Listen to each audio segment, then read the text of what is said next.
And welcome once again to Flashpoints. I'm Bob Orr, joined by Juan Zarate, our national security analyst. Juan, good to see you. Bob, good to see you. Very big win for the U.S. in the counterterrorism battle in Libya. Tell me about that. Well, we captured one of the core members of al-Qaeda who was still on the loose, Abu Anas al-Libi, a guy who had been connected to al-Qaeda since the 1990s, had been with bin Laden during the Sudan years, was part of the core group that fled Afghanistan when we invaded in 2001, fled to Iran and was there for about 10 years, and then had reestablished himself in Libya.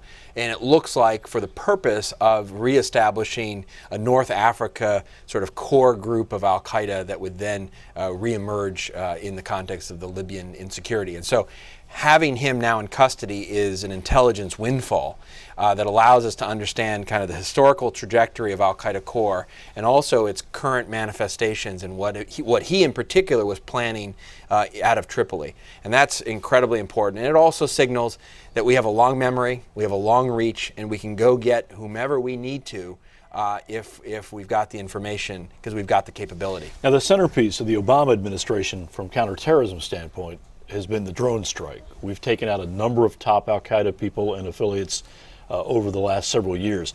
This, though, was a risky mission that involved Delta Force and a capture. Does this signal a change in tactics? A bit, but there aren't too many figures like Abu Anas al-Libi. Keep in mind, he's been wanted for years for the 1998 embassy bombings. He's had an indictment sort of hanging over his head for a while. And he's core al-Qaeda, and so he's worth the risk, in part because he's valuable. You want him off the battlefield, but there's also a mechanism to hold him accountable in an existing indictment. So there aren't many figures like him around the world. But you're right, it was risky.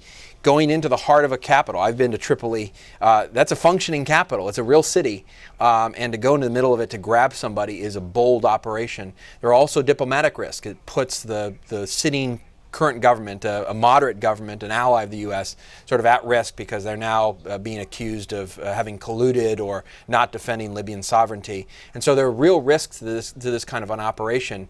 But I don't think it signals necessarily that you're going to see a lot of these kinds of things because there aren't too many figures like Abu Anas al-Libi out there. Talk to me just a little bit about the process. Right now we understand Abu Anas is on a ship, the USS San Antonio, in the Mediterranean. He's being questioned by this special team of intelligence and FBI experts without Miranda rights. What's going on here? What you have is the intent to get as much intelligence information from him as possible before turning him over into the legal process to hold him criminally accountable for what he's done in the past. And so this high-value detainee interrogation group called the HIG is sitting down with him, trying to get as much information about al-Qaeda, current threats, what he knows, for as long as possible before then handing him over and starting the process, as we all know, reading his Miranda rights, giving him access to a lawyer.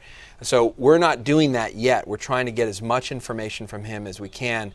And there's no doubt going to be political pressure. You're probably going to see groups like the ACLU and others, now that they know he's in custody, they know he's on a ship somewhere in the Mediterranean, they're probably going to start filing on his behalf to make sure that his rights are being defended. That's going to put pressure on the administration to make sure that they're not appearing to have created a floating Guantanamo where this guy doesn't have access to a lawyer or to rights. And so the tension here will be, how long do you need to keep him to gather intelligence, and at what point do you hand him over to face trial in New York? And as we wrap this up, I mean, I guess we now also need to watch for any potential hot leads, because if he delivers what they call actionable intelligence, we may see some other action. Absolutely. There's a question of not only what's happening perhaps in Libya, but also other places in North Africa, and potentially then what's happening farther afield in Afghanistan, Pakistan. So this guy is a real gold mine, probably the most significant grab and arrest of an al-Qaeda figure since 2007, 2008 with Abdul Hadi al-Iraqi. So